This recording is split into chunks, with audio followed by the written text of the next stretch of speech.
اللهم صل على محمد وعلى آله محمد. اللهم صل على محمد وعلى آله محمد.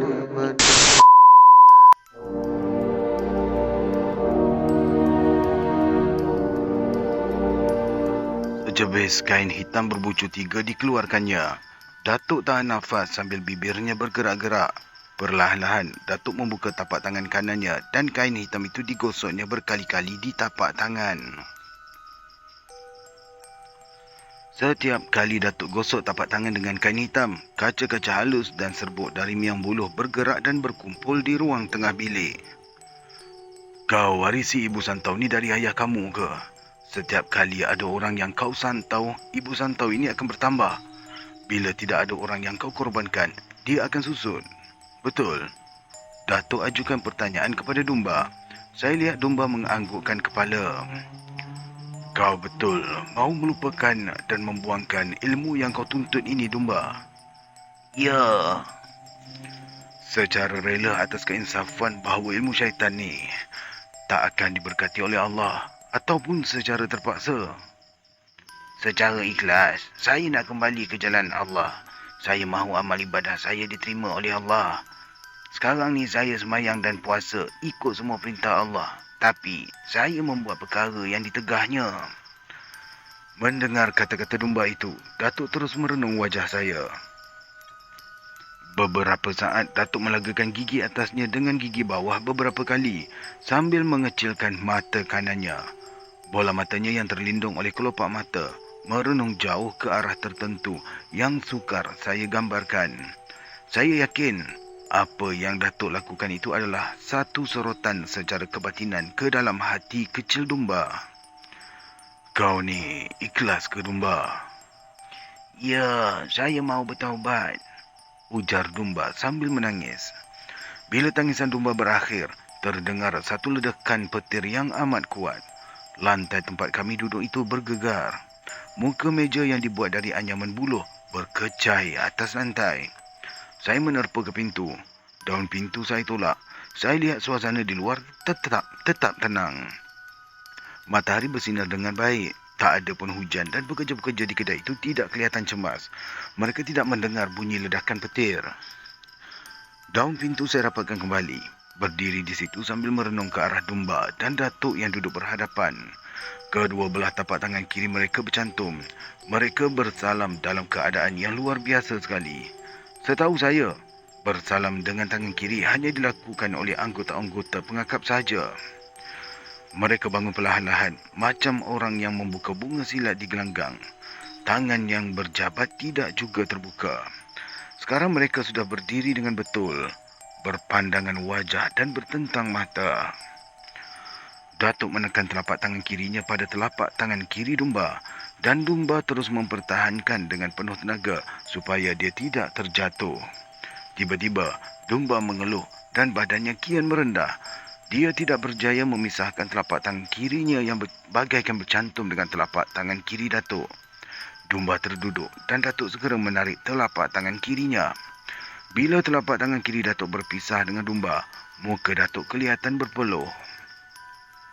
Sampai saat-saat begini, kau masih lagi mahu menguji aku, Dumba? Saya tak berniat begitu, tapi saya bagaikan dipaksa berbuat begitu. Sebagai manusia yang ada pengalaman dalam hal ni, kau tentu dapat merasakan dari arah mana perintah tersembunyi itu datang. Dari sebelah kanan. Aku rasa kekuatan itu mengikut tekanan angin yang bertiup dari sebelah kanan badan kau tu, Dumba. Ya, betul. Datuk terus menekan pangkal belikat kirinya. Kemudian Datuk terus duduk bersila panggung. Tumit kaki kanannya menindih kaki kiri yang dirapatkan ke pangkal pusat. Dengan meluruskan tangan kiri, Datuk menekan hujung jari kaki kanan dengan jari kaki kiri. Cara duduknya tak ubah seperti pendekar yang mahu memberikan tauliah kepada anak muridnya yang sudah tamat menuntut ilmu persilatan. Perlahan-lahan Datuk merenung dinding bilik. macam mencari sesuatu. Datuk senyum. Apa yang dicarinya sudah ditemui. Datuk menggamit saya yang masih berdiri dekat pintu. Saya pun segera datang dan duduk di sisinya. Apa yang aku duga memang tak lari. Ada lubang rahsia untuk angin masuk ke dalam. Kenapa? Kenapa ini kau rahsiakan daripada aku, Dumba? Suara Datuk meninggi. Dia tidak merenung ke wajah Dumba. Saya sebenarnya tak tahu, balas Dumba. Datuk termenung panjang. Dia anggukkan kepala beberapa kali, bagaikan setuju dengan apa yang dicakapkan oleh Dumba itu. Datuk meluruskan badannya seketika. Perlahan-lahan dia memusingkan badannya, lalu berhadapan dengan dinding rumah. Ni Dumba, kau rapat ke dinding, ikut arahan telunjuk aku, kata Datuk sambil menuding jari telunjuknya ke dinding. Dumba bangun dan mematuhi cakap Datuk. Tutupkan lubang tu dengan kain ni, sambung Datuk lagi sambil melemparkan secebis kain kuning sebesar 2 jari pada Dumba. Dumba sambut kain tersebut sambil menganggukkan kepala. Sumbat cepat, ujar Datuk lagi dalam nada suara yang agak meninggi. Puas Dumba mencari lubang yang dikatakan itu, tidak juga ditemuinya. Kau duduk di situ dan mengesok perlahan-lahan ke arah dinding. Bila aku kata berhenti, kau berhenti. Arahan yang dikeluarkan oleh Datuk dipatuhi oleh Dumba dengan hormatnya. Dumba pun mengesot. Lebih kurang dalam jarak 1 kaki mahu ke tepi dinding, Datuk menyuruh Dumba berhenti mengesot. Satu arahan lagi Datuk keluarkan untuk Dumba. Datuk suruh Dumba hulurkan tangan kanannya yang memegang kain kuning ke hadapan. Dumba lakukan dengan teliti hinggakan telapak tangan kanannya yang menggenggam kain kuning itu bertemu dengan dinding. Dumba terkejut besar. Dia berhadapan dengan satu lubang kecil sebesar wang shilling 50 sen. Aneh, sudah bertahun-tahun aku gunakan bilik ni, tetapi tidak tahu yang dinding ini berlubang. Bisik hati kecil Dumba. Keningnya kelihatan berkerut. Sumbatlah lubang tu, pekik Datuk. Dumba segera menyumbat lubang itu dengan kain kuning. Tiba-tiba, mendapati seluruh ruang bilik itu menjadi gelap gelita buat beberapa saat. Bila keadaan kembali tenang, Dumba segera mendapatkan Datuk kembali. Saya tahu sekarang, bila saya duduk dengan membelakangi dinding tersebut, saya selalu merasai diri saya ni cukup bertenaga dan mampu melakukan apa sahaja. Dumba menyatakan pada Datuk. Saya lihat Datuk tersenyum. Tanpa menyebut sesuatu, Datuk pun terus bangun, melangkah ke tengah ruang bilik. Berdiri di situ dengan kedua belah tangannya memeluk tubuh. Matanya merenung tajam pada serbuk kaca, rambut dan serbuk dari miang buluh yang berkumpul di situ. Lama juga Datuk merenung benda-benda ganjil itu. Serbuk kaca kelihatan berkilau-kilauan.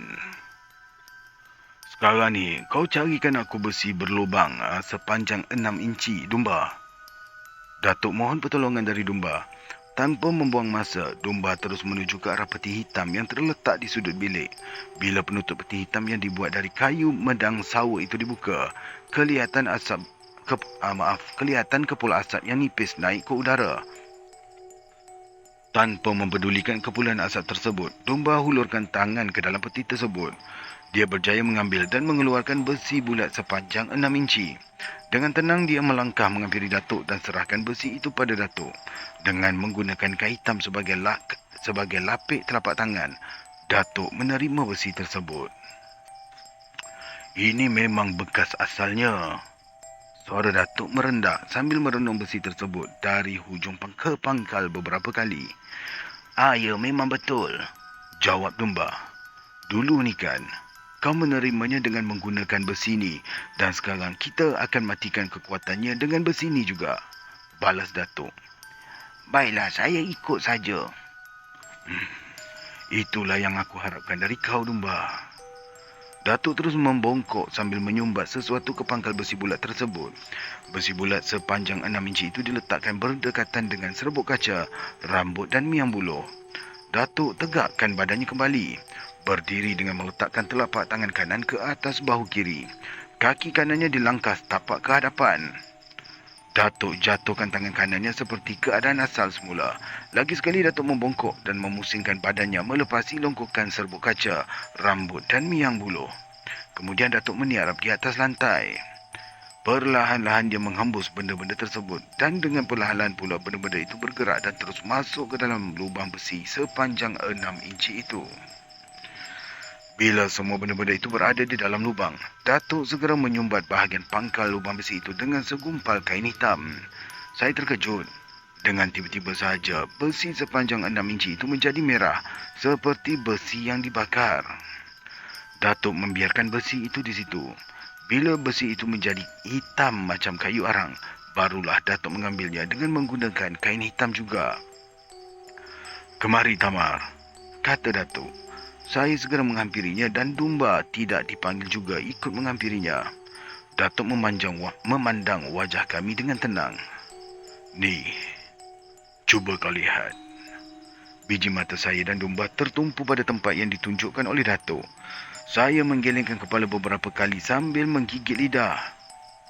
"Terbakar ya," kata Dumba. "Mestilah. Ini menunjukkan betapa bisanya ibu santau yang kau simpan. Tempat habuk-habuk itu berkumpul dah jadi macam arang," balas Datuk. Dumba terdiam seketika. Wajahnya mempamerkan rasa kesal. "Serbuk santau ni, bila dia dah masuk ke dalam tubuh manusia, semua saluran darah akan jadi rosak. Kau tengok, Dumba, betapa tak baiknya santau kepada manusia." Dumba hanya menggigit bibir mendengar cakap Datuk itu. Saya pula menganggukkan kepala beberapa kali. Tanpa membuang masa lagi, Datuk terus memasukkan besi sepanjang 6 inci ke dalam tubuh kuning yang panjangnya kira-kira 1 kaki. Ukuran lubang buluh itu kira-kira 1 hingga 2 inci. Kemudiannya, Datuk membalut buluh kuning itu dengan kain hitam. Buluh kuning itu Datuk peroleh dari dalam bilik itu juga. Dia meletakkan buluh kuning yang sudah berbalut itu di atas peti hitam. Aku harap semuanya sudah selesai, segala petua dan langkah sudah pun aku buat sebaik-baiknya. Kalau ada ujian dari syaitan, kita akan hadapi bersama. Dengan tenang, Datuk menunjukkan kata-kata itu kepada Dumba. Datuk terus melangkah ke pintu. Dia buka pintu daun sebesar-besarnya. Datuk berdiri di situ merenung ke langit. Daun pintu Datuk rapatkan kembali. Semua gerak-geri Datuk diperhatikan oleh Dumba dengan ekor matanya. Saya kira Dumba belum begitu yakin dengan niat Datuk untuk berbuat baik dengannya. "Meniarap," pekik Datuk dengan sekuat hati. Bagaikan ada satu kuasa yang mendorongkan saya merebahkan badan dengan begitu pantas atas lantai. Dumba juga berdemikian. Bila saya renung ke arah Datuk, saya dapati Datuk juga sudah merapatkan badannya ke atas lantai. Ketika itu juga saya terdengar deru angin yang cukup kuat dalam bilik tersebut. Angin itu berpusing-pusing dalam 4 penjuru bilik. Semua yang berada dalam bilik tersebut berterbangan. Bila bunyi deru angin itu berakhir, saya terdengar bunyi suara ledakan yang tidak berapa kuat. "Bangun," kata Datuk. Saya dan Dumba segera bangun. Ketika itu juga saya lihat pintu bilik telah terbuka dengan lebarnya. Beberapa keping kertas melayang-layang keluar ikut pintu tersebut. Bila keadaan sudah kembali tenang, Datuk segera menghampiri saya dan Dumba. Secara mendadak saja, hati saya menjadi cemas dan berdebar tidak menentu. Perkara yang tidak pernah saya fikirkan berlaku di hadapan mata saya sendiri.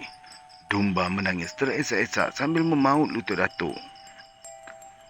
"Jangan buat begitu, Dumba. Cara yang kau lakukan ini seperti menyembah dan mendewa-dewakan aku.